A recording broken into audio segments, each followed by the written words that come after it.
With you, market open first rates. Nifty is coming up with a gain of about 0.25%, 25,025. So that's higher and that's a decent start. Nifty Bank is up about 0.25% as well, 51,290. So for the Nifty, it's about 1/3% now, so it's better. And we got what mid-cap index, which is up 1/3. That's 59,390. And I think the Nifty heat map is also appearing into view, and that largely is in the green. More, the majority of stocks are starting higher, and you got, about 8-9 names which are starting in the red at this point in time. Market red very early, but 1,400 are higher, and about 350 stocks are lower. But it's all about individual stocks, and I guess we start off with D-Mart. Absolutely, yeah. D-Mart down about 7 to 8%. That's the kind of first cut. Like Nigel raised a question, will buyers come in? Will they think this is temporary and the company will manage to circumvent the surroundings and the challenge from quick commerce? That's the big debate. 8% still down on D-Mart. But let's come back to the Nifty tally and see what's powering the move today. 80 points higher on the index. So the upside this morning is coming in from Wipro. Market gets excited every time you hear a bonus, and that's what Wipro is doing after many, many years. 3% up on Wipro. There's JSW Steel, Tata Steel, Hindalco. So the metal guys are back doing their thing, even though China hasn't announced anything specific. L&T is having a good run, 1.5% on the higher side. Remember, this was Prakash Diwan's pick this morning. He said he'll play the infra space through L&T. Stocks holding out well. There's a fair amount of tech, actually. Infosys, even beyond Wipro, if you look at Infosys, Tech Mahindra, these are stocks that are on the buyer's radar. Reliance is positive ahead of its results announcement today, 0.5% up. So this is where the gains are coming in from. On the flip side, there's a bit of a cool-off in some of the large banks like ICICI Bank and Axis Bank. They're closer to the flat line. M&M and ONGC are slight drags, but actually nothing much is falling. It's a nice 100-point rally going on the Nifty, where a lot of the large cap IT is supporting, metals are supporting, and you have the big boy Reliance itself in a good mood ahead of numbers today. Well, that's right. Let's tell you about a few stocks in the broader market so that are moving around at high volumes. Ashoka Buildcon, they've got an LOA for projects worth around 3,980 crore rupees from Citco and MSRDC. So that stock is up close to 6.5%. You have PNC Infra, they're bagged an order close to around 2,040 crores from Citco. So that one as well is flying away. Another one that's doing well today is Premier Energy. That's the new IPO listing. And if I saw it correct, they won an order which was just flashing for you on the screen. So that one should come up for you on the screen as well. That's up close to 2.5%. Premier Energy, good move is what we're seeing out there. Nalco, we pointed out earlier today that the management has joined us. The management said that things will look up for them. And alumina prices at around $600 per ton is much higher than what we have normally seen. Remember, alumina is as a percentage of aluminium. Currently, it's holding at around 24 to 25%. So explains why that's the most excited stock on that front. Zomato as well is up close to around 2%. Good volume is what we're seeing out there. And on Avenue Supermarts, after seeing that decline of close to 11-12%, it's down another 9%. So let's see if this fall can get arrested. But for the time being, it's at the low point of the day. We had the Bernstein analyst who said that on a long-term basis, well, his fundamental stance remains positive. But for the time being, the stock is down close to 9%. A good start, though. 90 points uptake on a Monday morning. The bulls will take it. You should actually contrast Zomato and Avenue Supermarts, right? It's a tale of two cities. Zomato is rising on massive volumes, up to 3%, and Avenue is still trying to deal with this 9-10% fall. So really, the stocks of the morning. Absolutely. Of course, the problem with Avenue is it still trades at, depending on what earnings you use, 70-75 times easy FY26 earnings. So that's the starting point in terms of valuations are high. Large volumes as well, right? For a stock that at that size, almost about a million shares now, getting to it. BSC, by the way, is the biggest volume-led gainer across the board. Stocks up another 3% after the near 8% surge that we saw on Friday. There is Ashoka Buildcon, which is up about 6%, 266. PNC Infra is up 2.5%. Amber is up 3%, 3.25%. 5182 on Amber. GSFC is up 3%. 220 on that one. Aptus, the home finance company, is starting about 5.33% higher, 380. There is Bikaji Foods, which is starting about 4% in the green, 872. Polymed is up about 4%. I can go down, but volumes are fall off quite a bit then. Bandhan is starting about 2.33% lower. It had a 11-12% move on Friday. So it's just, I guess, a little bit of pairing. Bajaj Housing Finance is down 3%. So I think Thursday or Wednesday last week was a big circuit day for this one. Was back at 150-ish. Ola Electric is down about 1.25%. 89 on Ola Electric. Volumes are large. Just Dial is down 2.33%. Colgate is down about 2.5%. And look at this, you know, there's a 10% downtick. Huberchin, which is essentially that company that Sudarshan Chemicals was looking to, I mean, it's a subsidiary of the global company, the company, the pigments business of the global company that Sudarshan is buying. This is down 10.5%, 11%. It had a big surge on Friday, but by close it, I think, left off almost unchanged. So Thursday, this company closed at 668. On Friday, the high was 735 and it closed at 676. So almost unchanged. But today, it's down about 10.5%, 11%.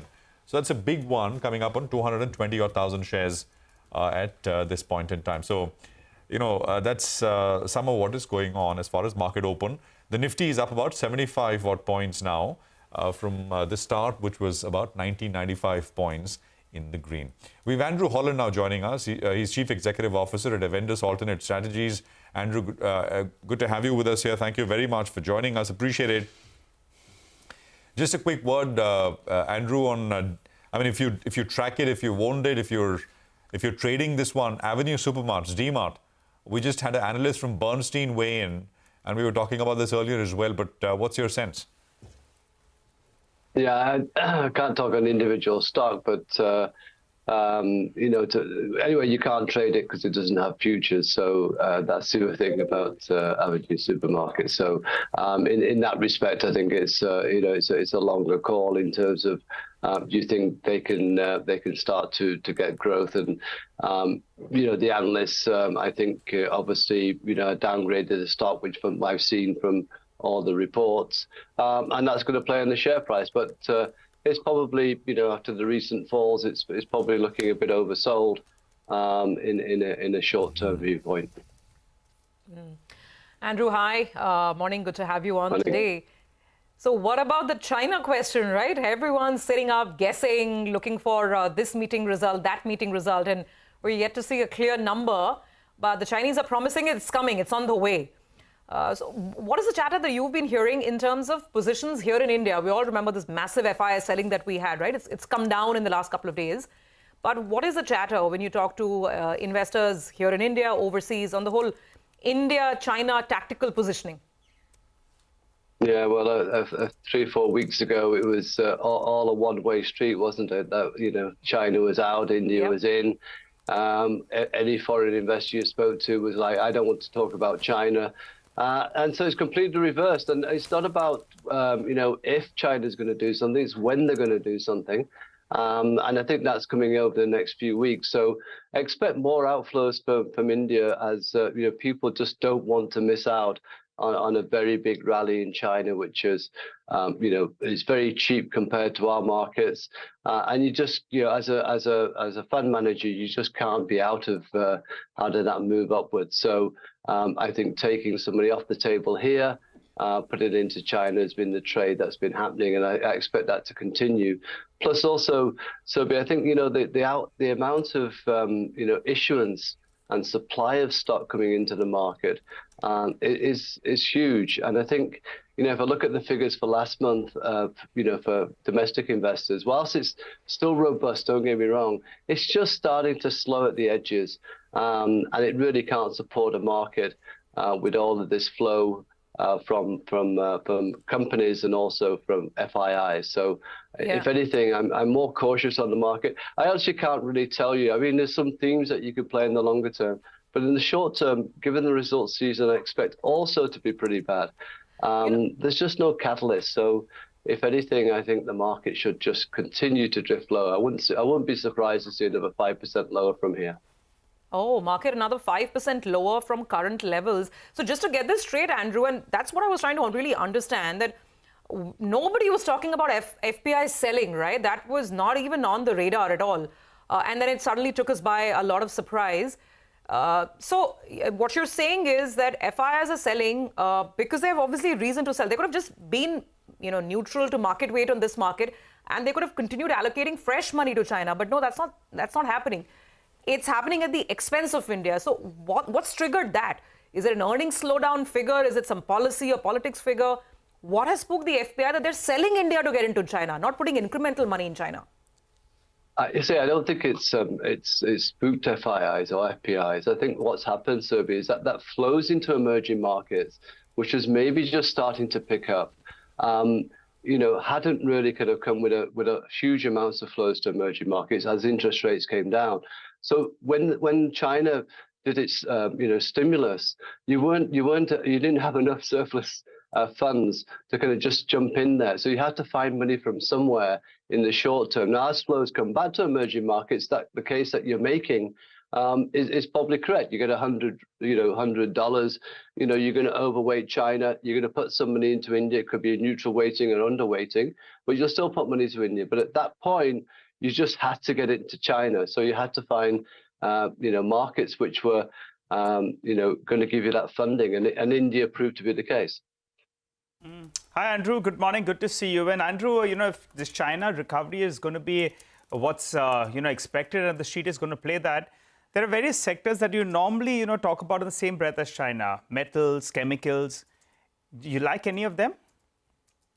No, commodities is really the big play here, isn't it? Because China stimulus plus if there's take into account no further problems in the Middle East, then you'll start to see funds coming towards emerging markets, and that's where the whole of the commodity cycle will start to pick up as growth starts to pick up in China as well, and across the region. So don't forget that if China picks up, then you can look at South Korea, Japan, all of these other Asian countries which will benefit from that, and that will push up commodity prices. Like commodities, any preference over there between ferrous, non-ferrous, oil and gas? Any preference among that? Yeah, I'd keep more to the metals than I would. I mean, oil and gas, I'd be thinking more about the Middle East, and I'd be thinking about China kind of improvement. All right. So both ferrous and non-ferrous, I guess you're referring to maybe a mix of both of them. Yes, I think that would be a good play. Just a few other names here. I'm not sure if there's any news flow with Aptus, but it's holding with a 6% gain and very large volumes as well.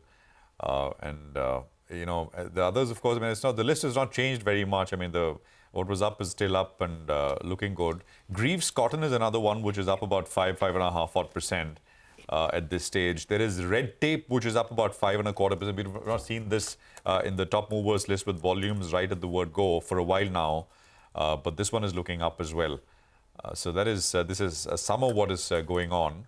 The other side, maybe a few other losers. Concor is down about 2%. I think on Friday as well, Concor was a bit of a mover. Saregama is down about 4%. Stocks at about 565. KRN Heat Exchangers was another one, which is the recent listing. Had a big surge on day one.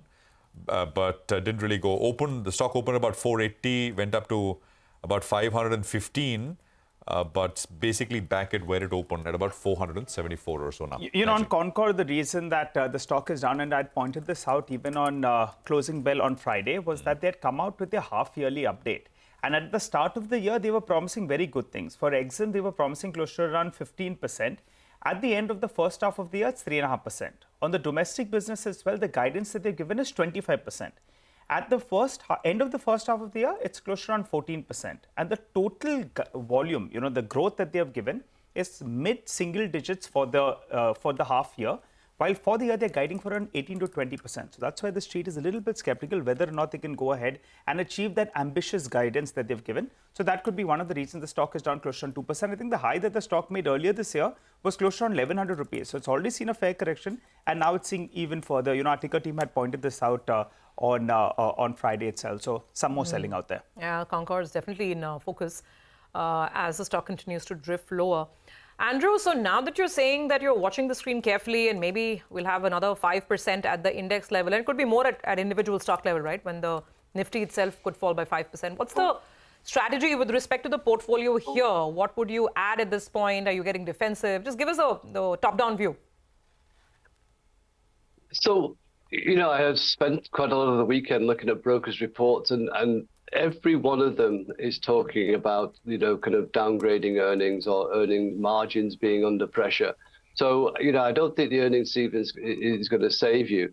So I think, having some amount of cash at this point, just to get me through, the back end of the earnings season, I don't think is a bad thing to do. Plus, we then have the U.S. elections, and I'm not sure it's, I'm not sure who's going to win, but, if it is former President Trump, then I know one thing in particular, that there's going to be tariffs, and that's going to, force up or push up inflation, into 2025. But expectations are going to be there.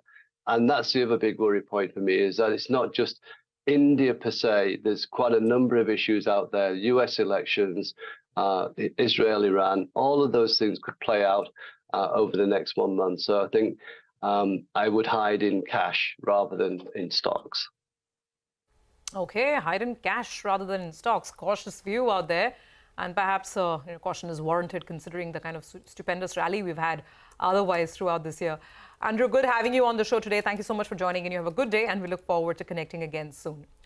Well, with that, let's quickly glance at the screen as we move along. The mid-cap index is already in red territory, by the way, and the Nifty is up about 85 points. Nifty is holding up, but it's the mid-caps which seem to be showing some And D-Mart made a low of around 4,130. Now it's at around 4,000, I think, 250. So for the time being, some bit of a bounce from the lows of the day. It's bounced close to around 3%. We'll have to see whether or not it can protect that morning low. As we have said, it's been underperforming. Today as well, another gap down of 7%. So let's see if there is an interest at lower levels. Okay. All right. Retail definitely making all kinds of headlines today, right? Let's move on to our next conversation. Noel Tata, of course, on Friday was appointed the chairman of Tata Trust, succeeding his half-brother Ratan Tata with immediate effect. We have Biju Kurian, chairman of Retailers Association of India, as well as the former COO of Titan, and Gurucharan Das, former CEO of Procter & Gamble India, as well as managing director of Procter & Gamble Worldwide, joining in for some perspective and thoughts. All eyes now on Noel Tata. Can he take the Tata Group to even greater heights after Mr. Ratan Tata's unfortunate demise? Gentlemen, thank you so much for joining in. So we want to start by getting first thoughts, because Noel Tata, I think to the market, is known as the Trent man, and he's worked absolute magic out there, along, of course, with his team of professionals. So, Mr. Das, if we could start with you, what are your impressions of the man? What would you expect? Because what Trent has accomplished is, absolutely phenomenal at a time when we were talking about the K-shaped recovery and it was only the premium segment that was working for consumption. Trent has charted its own path. Your thoughts? Well, I think it was a non-event, which is to say that the smooth takeover of the Tata Trusts by Noel from Ratan reflected good planning, good common sense, and it was a difficult job. The difficult job in this case was not this one. The difficult job had been done in 2017 when the family separated ownership from management and appointed an outstanding professional, Chandrasekaran, as CEO to manage the large group, and Ratan Tata became head of Tata Trusts. What you did was you separated ownership from management, which is the Achilles heel of Indian business. And I think that lesson, this is a very important lesson for India Incorporated. The family had already given up control of running the business, and therefore no family member could aspire now to become head of the CEO of Tata Sons. And this is the rightful role. A rightful role of a family is governance and to exercise control through the board. This is the ultimate lesson, I think, of Noel Tata's rise and of Ratan Tata's departure. And I just hope that Indian businesses will look at this, because it's, as I said, it's common sense that one's relative is unlikely to be the best candidate in competition with the best in the world. I mean, business families still have to learn to exercise ownership through the board of directors. The argument that a professional manager cannot be a risk taker like a family member, that too doesn't hold. It only means that you haven't selected the right person to be CEO. Sure. All right. Thank you for those opening calls. Let me bring in Mr. Kurian as well. Mr. Kurian, we'll of course talk about Mr. Noel Tata and what lies ahead for the group overall in just a bit. But I really want to go back to the starting point. Trent and what has happened with that company, the way it has metamorphosized and just completely burst through the ceiling, right? And they're disrupting every single day, whether it's Zudio, whether now it's lab-grown diamonds, whether it's a lot of private labels. I'm not sure if you'll be able to tell us this, but tell us if you're privy to it. I mean, does it really have full Noel Tata stamp all over it? Or is it perhaps the freedom that he gives to the day-to-day executives who run that business?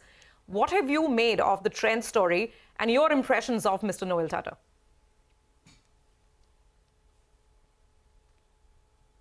Well, I think the most important thing is that Noel has actually steered this company right from the beginning, having actually built the business himself and then handed over the reins of the business to professionals who are capable of running both the West Side format and the Zudio format. But I think clarity of strategy that Noel has actually exhibited during the journey of Trent is something which is remarkable. And what he's done has actually been to be able to build this business in the manner that is the most desirable way, without getting distracted, without getting into areas which might not be core. I think that's what Noel's done. Whether it's private label, the sharp pricing, the way they've created the assortment of products for the stores, all of them being outstanding from a retailer's perspective. And then, of course, the diversification into Zudio, which is the fast fashion brand, that's also been another area where I think he's exhibited an uncanny understanding of the market, the opportunity which exists. And what we can see with Zudio today is obviously the fruits of that strategic thinking, which has helped Zudio to become even larger than Westside at this point of time. So in all of this, what you can see is that there is clarity of strategy, there is determination, there is persistence in terms of vision, and he doesn't get distracted. And every single action that you're seeing that he has taken has always been about deliberate thinking and careful expansion. Nothing silly, nothing fast, and nothing for the short term. So all of this is what you can see in the business. And I think courtesy that both the company and he has earned the respect of other retail professionals. And at the REI, which is the Retailers Association of India, we're very happy to have him on the board, and he's helped us to be able to think through several issues, guide the board at crucial points of time, and has been great counsel for us. All right. Hi, good morning, gentlemen, and thanks a lot for joining in. This is Nigel on this side. Biju, I wanted your view, on this big debate last week. Titan was one of the biggest losers in the Nifty pack, while Trent was one of the biggest gainers. That's because Trent forayed into lab-grown diamonds. Many analysts believe that actually this should have been done under Titan. What is your view on that? They're competing in similar segments. It's a bit difficult for me to actually opine on the individual strategies of both Titan and Trent, and who's probably the best suited to enter the lab-grown diamonds business. But all I can say is that lab-grown diamonds as a category is certainly making its presence felt, and there is an expectation that lab-grown diamonds would actually become a larger part of the diamond market, grabbing a little bit of share from the natural diamonds market. And in that context, whether Titan was best suited to be able to complement its entire portfolio of natural diamond brands alongside another lab-grown diamond brand, or whether it's a fashion company like Trend, which can move into the costume and fashion jewelry space with lab-grown diamonds, making it, kind of complementing the range of apparel. Which is better? And I think if you ask me, both are opportunities. There is a serious diamond jewelry buyer who might want to consider lab-grown diamonds, but certainly at much higher prices.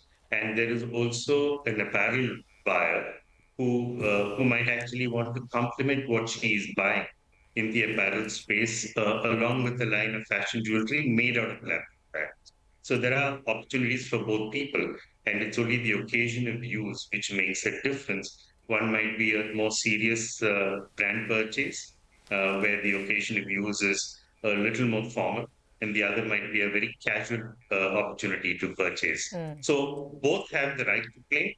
Who should have done it first is a different question, but I think both of them can actually do things with lab-grown diamonds, which will certainly complement each other without treading on each other's toes. Sure, absolutely. By the way, folks, I can tell you from first-hand consumer experience, because I mean, I've had a Star Bazaar, which is a Tata-run store closest to my house for many, many years. They have completely, overtaken with their private brands and the kind of quality and the service. And, now they're trying to compete with the quick commerce players as well. And the question is, can you do it as well as the quick commerce guys are doing or not? So I think this has a lot of different, wheels to it. Mr. Das, some closing thoughts here, because the retail space itself is going through such a major disruption, right? Now, quick commerce is delivering everything from soaps to an iPhone to T-shirts to kurtas. Prashant was telling us in the morning. And here we have a man, Mr. Noel Tata, who really understands the consumer. So under him, are we going to see a Tata group that, it's traditionally been all about steel and heavy manufacturing and Tata Motors and all of that. But could the consumer face of the group get an even bigger focus? For instance, would you expect them to go out and disrupt quick commerce in a big way, take on Reliance Retail in a very big way? What would you expect, say, in the first year of Mr. Noel Tata taking office? What are the changes or what are the sort of big announcements that you would perhaps expect? Well, I think in the first year, he's a sensible guy. He had the job of retail and he did it brilliantly. So Biju has explained it much better than I could. What I think we should expect from him is good sense that he's going to steer Tata's in the right direction. Be a stable influence, which is very important. And really, then only once he's then to flex muscles. And also, we need the visionary spirit of Ratan also to be there. And so he could, what you've just laid out is a greater intrusion, greater involvement in the retail space. Yes, I think all these are coming, but it will be done in a measured fashion. What I think of him is a sensible person who will make sure that the ship is steady and going. And in some sense, despite the forays that Ratan took, he kept that in order. And that's really the role, Noel's role. And let's hope that the CEO, Chandrasekhan, will run with the ball, when the opportunities arise. It's going to be a good relationship between the two will be very important. Absolutely. Measured growth and measured aggression. As a consumer, I've seen it firsthand in some of these Tata retail brands, and let's see if we'll have that stamp all across the group activities as we go forward. Gentlemen, thank you very much for joining in. Appreciate you giving us some perspective on this big story that continues to play out. Surbhi, when you were relating to some of those consumer experiences, I thought you were going to tell us that you were forayed into diamonds. No, I'm still looking at sugar and, the soaps and detergents. Complete U-turn from Friday. But who knows now, lab-grown diamonds also. Everything from soaps and detergents to lab-grown diamonds.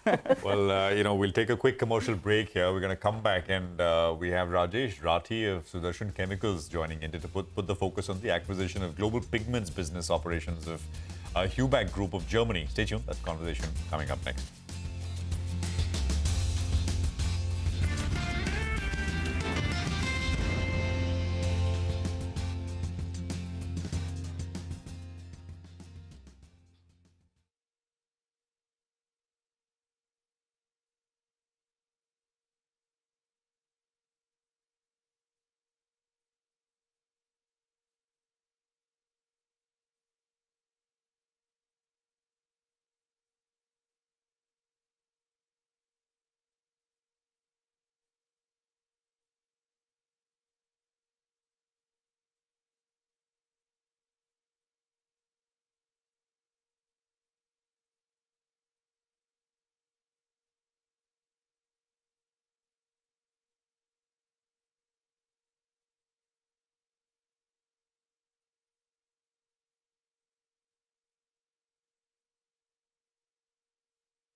Well, look at the market go. I mean, 150 points while we were sort of discussing the Tata Group sort of succession there, but 0.5% now, 100 plus points, 25,072. It looked like, from the opening levels, the market was coming off very quickly. But yeah, it did come off for just a bit and it's moved right back up in a very large way. And, Aptus is up 9% now. It was up 6%, it's up 9%. And, you got many other names which have sort of joined the leaderboard. We'll get to some of them in a bit from now. But let's talk about China, because that's the other story which we continue to track. The press conference over the weekend on Saturday did not give out a big headline number, but I think close China watchers were of the view that a large number was not to be expected. It perhaps will only happen once you have a meeting of the NPC, which is later this month. They've kept hopes of stimulus alive, but will that be enough is the question. With Benjamin Cavender, Managing Director and Head of Strategy at China Market Research Group. Benjamin, good to have you with us here. Thank you very much. So that's exactly what I wanted to ask you. Will investors stay interested and sort of, look to deploy till we actually get that big number on the stimulus? I think investors should stay interested. I think there's a chance that the NPC comes back with a big number and really firm plans on what they're going to do with the money. But I have to say, so far on the ground here, when you talk with corporates, when you talk with private equity, VC, institutional investors, I think the feeling on the ground is still very conservative. I think there's a fear right now that perhaps the government doesn't have the wherewithal to put in place enough stimulus to really get the economy going strongly in the right direction. But I think everybody's hoping to be proven wrong, is how I would put it. Why is that? Is there a legal constraint? I mean, deficit has been about 3% for many years in China, 3% of GDP. But is there a legal limit to whether you can raise it too much?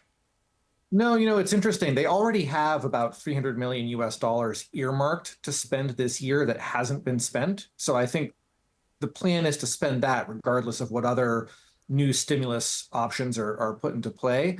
The question around what additional funding they put into place probably centers around how effective they think it's going to be. I know one of the big discussion points has been local governments and the level of off-book debt that they're currently carrying that can't be accounted for. And I think one of the problems right now is nobody knows how much debt that is.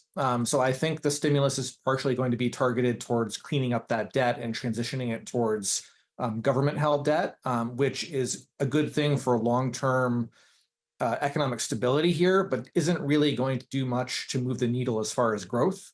The other thing that they've talked about is making it easier for banks to lend money. So basically helping to recapitalize the banks and encouraging them to lend.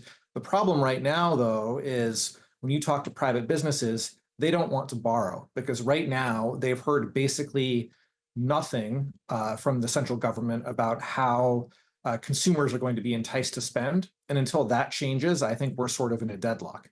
But I think, from the government's perspective, they don't want to do too much because there's a fear that they did too much in 2008. They did too much during previous stimulus initiatives, and they feel like that money maybe is going to be misused or they don't really have a plan to use it correctly.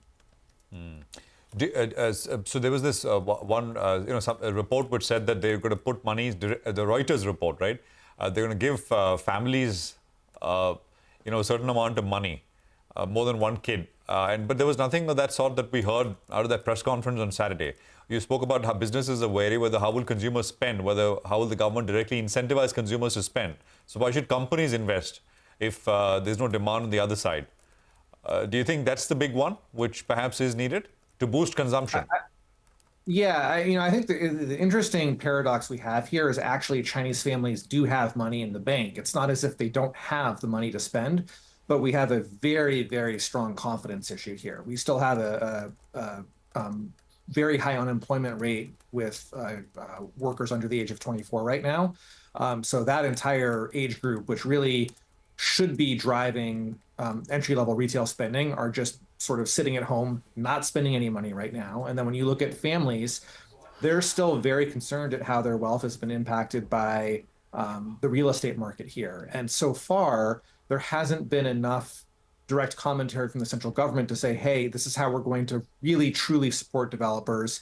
This is how we're going to turn the real estate market around so property starts appreciating. I know we had some lowering of interest rates and some lowering of mortgage rates that has helped families a little bit, but it still hasn't really been enough to get families to really feel secure that it's okay now to start dropping money on fancy restaurants or on travel or on clothing or on cars. And so that messaging really needs to happen in order to kind of pick things up, because right now, almost everything that China has done has been focused on exports and on manufacturing, but they're hitting diminishing returns as far as what that can accomplish. And I think they don't really understand how to drive consumer sentiment. All right, thanks a lot for joining in and giving us your view on that. We look forward to touching base with you and getting an update as and when measures are announced. Well, let's focus on the big stock then. Sudarshan Chemical. CNBC-TV18's Newsbreak was confirmed. Sudarshan Chemical subsidiary all set to acquire global pigment business operations of Wipro Group for around 1,180 crore rupees. To discuss this and more, we have with us Mr. Rajesh Rathi, the MD of the company. Hi, Mr. Rathi. Good morning and thanks a lot for joining in. Congrats on this large acquisition. Fill us in with the basic detail. What is the rationale for going out there and buying a bigger competition? I'm very delighted and excited to announce that through this acquisition, Sudarshan's dream of becoming a truly global player with a global asset footprint is coming true today. To give you some facts, we are buying a global chemical major with 17 manufacturing plants in 11 countries. They have a very healthy global sales spread across Europe, Americas, and Asia. Also, a strong presence in all the industries which we serve. Though the deal was part of their German assets had gone insolvent, and hence that was an asset deal. But the rest of the global business, it was a share deal. Both combined, we've paid euros 127.5 million for this deal. But with specifically this deal, in terms of production capacities, access to which geographies, could you share some details? What are you getting? Through this business, we are buying 17 manufacturing plants in 11 countries, right? And I have access to all the major customers globally across Europe, Americas, and Asia. And if you look at the Wipro business, right? I mean, it has lots of headwinds. Business has been slow. It's been declining. Could you give us the underlying basic rationale for buying this business? I mean, is it the valuation that you got it at, or the confidence that you'd be able to turn this around? Is it a temporary slowdown? First of all, the pigment business globally grows at 3%. And of course, in Asia, the growth rates are much higher. So I would disagree that it's on a decline, right? Until 2022, I think this business was, until 2021, I would say, the company had a revenue of close to about 1 billion and consistently generated 100 million plus of EBITDA, right? In January 22, Heubach and SK Capital bought this business at a valuation of about $1 billion. Post this acquisition, Heubach faced several financial challenges. One is, of course, some external factors like headwinds due to the Ukraine-Russia conflict, leading to high energy prices, demand reduction. This was a temporary issue for that year, but the company could not come out of it as the balance sheet was not healthy. It had a very high interest cost and debt. That was one reason. Also, the integration process between the companies was not at a good pace, and hence the energies could not be captured. Okay, and that's how it ran into financial troubles. Got it, Mr. Rathi. Let's talk about the money that you're putting to work. I think the total size is about 1,200 crores, just a little under 1,200 crores. That's how much you're spending. How much debt does this asset have? How much debt will you take on as part of the acquisition? And will you be raising fresh debt to fund it? Tell us more about the deal. The deal is for the global business, right? Part of the business, which is the German business, had gone into insolvency. So for that, we've done an asset deal.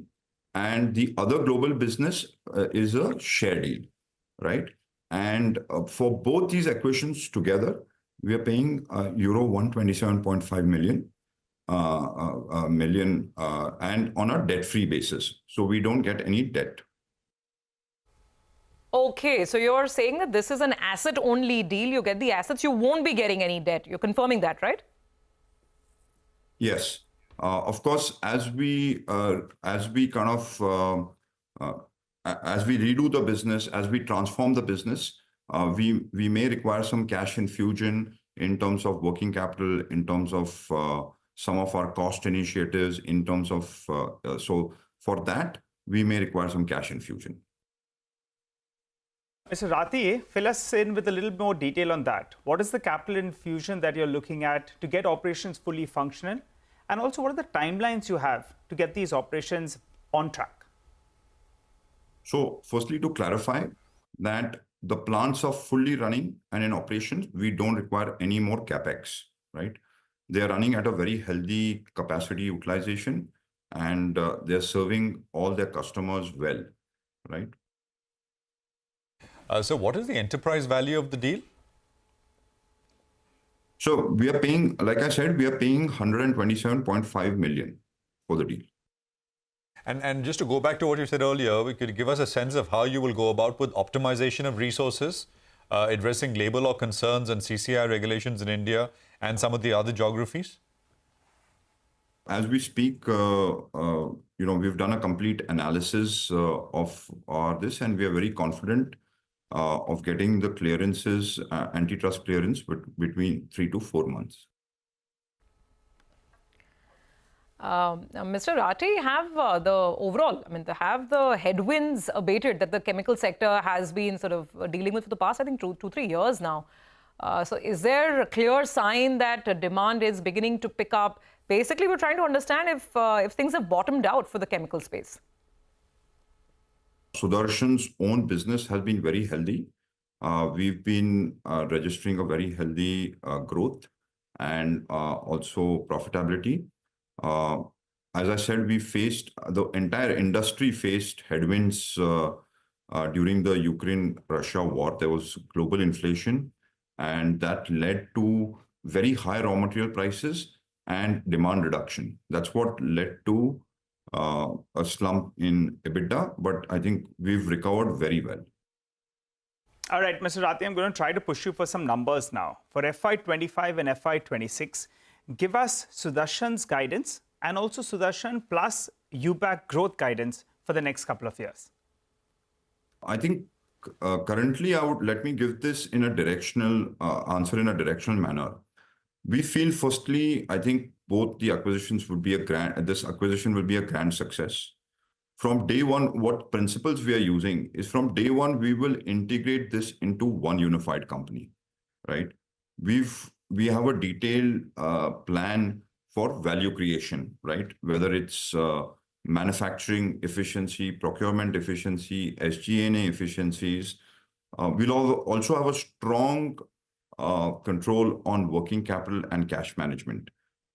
We will use our two strong pillars in Sudarshan, which we will use for growth, our customer centricity and agility and efficiency to drive this business to a very, very healthy position. Of course, lastly, people make the difference, and we will create a very high performing team who understands the pigment business with good technocrats, with good execution skills and technical competency, as I mentioned. By the way, sir, as we speak, Hubac Colorants, the listed stock, the India business, which is listed in trades here, that stock is now down 16%. We should actually pull it up. What are the plans? Can you just tell us in terms of the listed India entity, Hubac? You will be making, I mean, I'm sure there's an open offer involved, or is there some wave off? I'm not sure if, because market's very nervous about it. The stock's down 16%.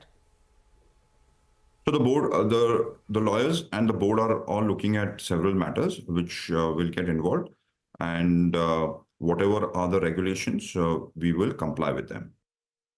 Okay, we would definitely want to come back and touch base with you, because maybe that could be one issue that's weighing on the stock. Is there something which will eliminate the need to trigger an open offer as Sudarshan Chemicals acquires this global business? Will it have to make an open offer for the India listed business of Hubac also, or not? I think there's a lot of uncertainty, and that's not working very well for the that stock, the one on the bottom side of the screen. Let's take a break on that note. We'll come back on the other side. We'll have Mitesh Thakkar join in and get some trading ideas going.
Welcome back.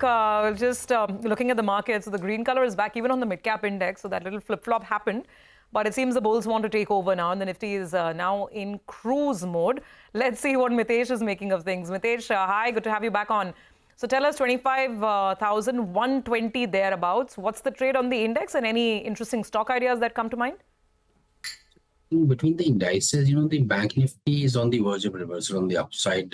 Once it crosses 51,800, 850 zone, we might look at some positive trades. But the components of bank nifty definitely attract interest. And Kotak Bank is a buy for me with a stop at about 1890. Look for targets of 1945.50 to begin with, and maybe eventually higher levels. And these gas stocks, the IGL and MGL have some kind of breakdown today. I have some negative position on MGL, so recommending a sell on IGL here. People stop at about 528 and look for targets of 500. Okay, all right. Thanks a lot for that, Mitesh. Well, let's focus on all the top stocks that are moving at this hour. First up is Wipro. Rima joins us to fill us in with more details on that. Rima. Thanks so much for that. So Wipro is higher in trade and is also outperforming the rest of the IT sector. The reason is that the board on the 17th, that's Thursday, along with considering results, will also consider a bonus issue. Now, this will be the first bonus issue in nearly 5 years. The last one was in 2019 and the first one under the new CEO. Now, as I said, numbers will also be paramount. So in terms of numbers, after 6 quarters of a top-line revenue decline, this time, the street is hopeful the company will turn in a positive quarter. According to the CNBC-TV18 poll, constant currency revenue growth is seen at 0.4%. But apart from that, we will also track the December quarter guidance, which is seen at minus 0.5 to 1.5%. Now, Wipro, because it's been struggling a bit to catch up with peers on growth, has also underperformed its peers on a year-to-date basis. So YTD, the Nifty IT index is up 19 to 20%, while Wipro, in comparison, including today's up move, is up about 14%. So let's see what they deliver in terms of numbers. Bonus will be the additional kicker. Back to you. All right, Rima, thanks a lot for that. Well, Nalco was a stock that I'd said earlier today as well. It could possibly be one of the stocks of the day. And the reason is when the management spoke to us last week, the stock was at around 205, 210 rupees odd. But what they said was very positive. They said that alumina prices, they're expecting it to hold at around $600 per ton because of the deficit that's there globally. And also there's unavailability of bauxite as well. So because of both those two factors, they are saying that the pricing can hold at around $600. To give you a reference point, when you look at aluminium prices, alumina as a percentage of aluminium is normally around 15 to around 18%. Now at current reckoning of the $600, it's at around 24 to 25%. So that's a sharp increase. And the deficit that Nalco management told us is close to around 1 million tons. A Kotak note earlier had mentioned they're expecting 500,000 tons. MK, they have come out with a note, buy rating, target price of 275 rupees per share. It's their top pick in the metal and mining space, and they believe that the market is underappreciating the delivery as well as the earnings potential from here on. And the 3 big points that I want to highlight is they are saying that the alumina refinery, that expansion can bolster its fundamentals going ahead. So that's point number 1. The second factor is currently Nalco does a little south of around 3,000 crores of EBITDA. They're saying by FY27, because of the expansion, because of pricing, the EBITDA number can double from there to around 6,000 crores. And the third factor is they're saying the valuations are pretty much good for them at around 7.5 times or thereabouts. For metals, normally look at momentum rather than fundamentals. So I guess the stock has got the momentum. We'll have to keep an eye out on alumina pricing, because this is the only direct play, and Nalco has exposure out there. Okay, and Nalco is doing well, absolutely. Was sounding very, very optimistic on the call that we had with them last week. We'll take a break on that note, come back on the other side, and it will be time for a special segment. It's the economy. Lata today gets chatting with Jeremy Zook of Fitch Ratings to put the focus on China's fiscal stimulus package.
Welcome to It's the Economy. The big news in the economy is what China's finance minister announced on Saturday. He said that the Chinese government will significantly increase government debt issuance to help local governments clear their debt, to support the property market and replenish capital of state-owned banks. All these steps are supposedly in a bid to revive the sputtering economic growth. Is this enough to spur the Chinese economy? I have with me economist Jeremy Zook, the director of Asia Sovereign Ratings at Fitch Ratings. Jeremy, good morning, and thank you very much for your time indeed. Well, first up, what stood out for you in the Saturday announcements? Yeah, so I think if we look at the announcements on Saturday, I think what it represented broadly was quite a firm commitment from the Ministry of Finance that China will use fiscal policy to offset some of the significant headwinds from the ongoing property correction, deflationary risks, as well as weak consumer confidence. I think from our view, this helps to contain some of the downside risks to growth this year and next. But it doesn't necessarily give us enough to work with to raise our forecasts, which are 4.8% this year, 4.5% next year. At this stage, I think we look at some of the major parts of the announcements. So first of all, the government has stated that they're going to step up bond issuance this year in line with the bond quotas that local governments were given at the beginning of the year. So far this year, fiscal policy has actually been running behind the budget, so we haven't seen as much spending as we were expecting. But this was already baked into our forecasts. And then secondly, the big point that you made on, the government being willing to increase deficits and debt and having the space to do so indicates that, next year perhaps deficits will be larger and fiscal policy will still play a key role in helping to support growth. And the final point, of course, as you mentioned, helping local governments resolve some of their debt issues, bringing some of the off-balance sheet debt onto local government balance sheets, as well as recapitalizing the banks. These aren't things that will, in our view, have a big short-term boost on growth, but they are very structural issues as China's dealing with debt overhang. And so addressing those does help set the scene for perhaps some improvements over the medium term. Okay, I'm coming to the medium term in just a bit. What China experts give us to understand is that there are a couple of structural dilemmas that China is facing. One is the local government's debt deflation loop. Because they have a high debt, they don't spend, and because they don't spend, there is deflation. Because there's deflation, the debt only increases. The other problem that they point out is with the consumer. High savings, and yet no one's consuming. So first, let me get the consumer angle. Do you think they have done anything at all for the consumer? There were a lot of people expecting income transfers to lower households. I don't remember reading too much of that, barring a Reuters report. But did they announce actual help to households? Do you see consumption improving?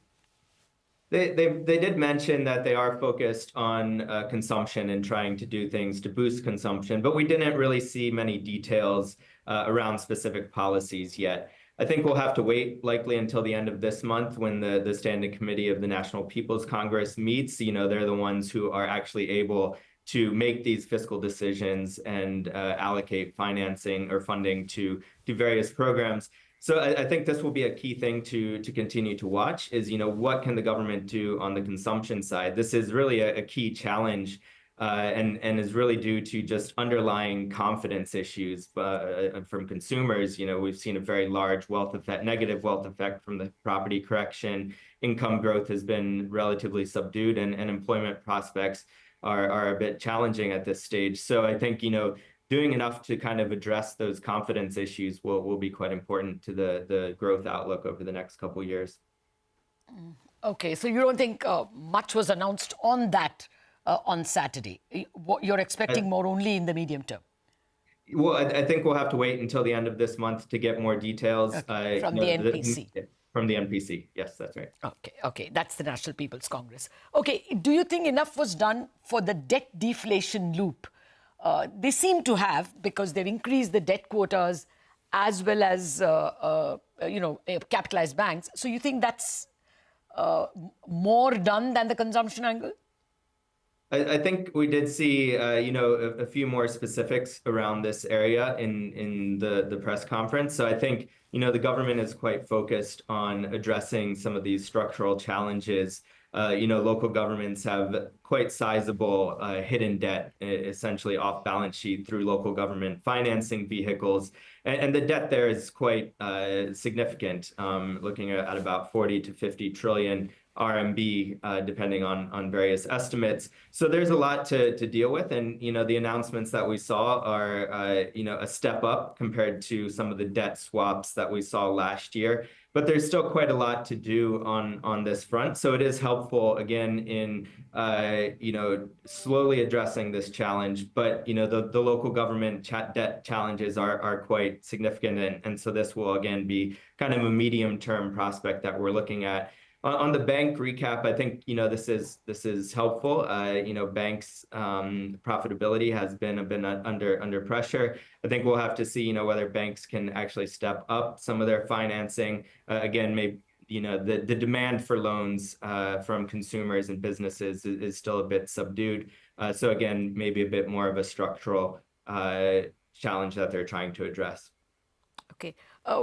Would you have an upward bias, at least, to the growth forecasts, considering that with reasonable regularity, the Chinese authorities are announcing something or the other and promising to announce more?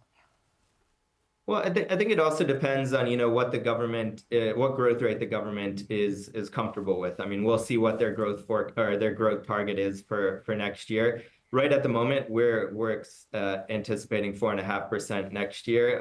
This is a number that perhaps the government could be comfortable with. So I think, in terms of fiscal policy, what we've seen so far and kind of, I think what we expect going forward is still that fiscal policy will be somewhat incremental. And I think this was another point of emphasis in the press conference about incremental policy support. And so the government will provide sufficient support to keep kind of a floor on growth, but maybe not a large jolt on the fiscal side that perhaps markets are anticipating, but still enough to limit some of the downside risks and try to address some of these structural challenges in the Chinese economy. Okay. Well, I know it's not your role, but you seem to be telling the markets that you're not expecting it to fall, but you're not sure that there is enough to rise in terms of stock market bits. But I agree, that's not your area. That's not your botheration. But train our eyes to what should we look for at the NPC meeting? I believe it's later in October. The National People's Congress, what should we look for? Yeah, I think here we can look for details, again, on the fiscal side. Last year we did see a rise in the fiscal deficit. So in the final quarter of last year, there was an additional bond issuance that the central government did, and that did push up the budget deficit in 2023. So I think we'll have to, the NPC, they're the ones who have the ability to implement some of these fiscal measures. And so they're the ones who will be able to provide, I think, a lot more of the details on the policy support. And kind of the framework that we'll be working with in terms of a focus on property, a focus on investment, a focus on consumption, and how these will all be managed. So I think, that will be quite an important meeting to keep an eye on. Okay. Now, for the counter question, can all these get torpedoed? Because we hear the latest over the weekend data coming out of the United States is that the Republicans, that is Trump, has his nose ahead.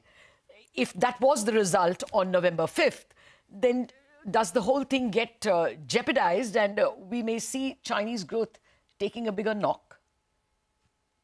The U.S. election is a big uncertainty for the Chinese economy over the next year, particularly, in the case of a potential Trump victory, where tariffs are likely to be raised.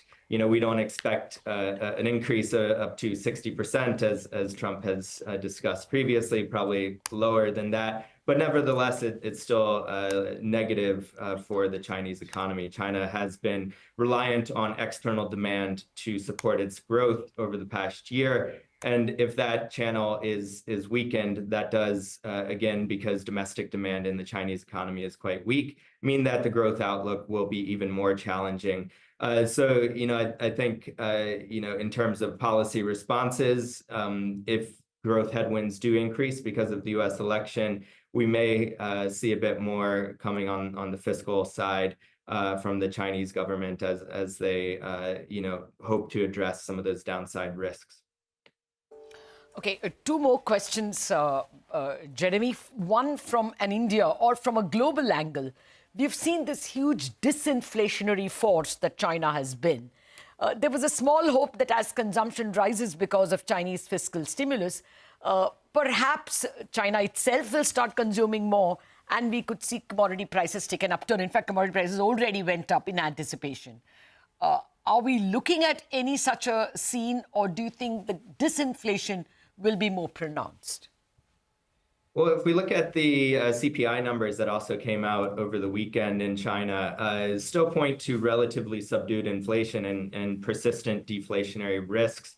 So I think, this will still continue to be a challenge. Domestic demand in China's economy is still subdued and I suppose insufficient relative to the supply side. And so that has led to a lot of downward price pressures domestically.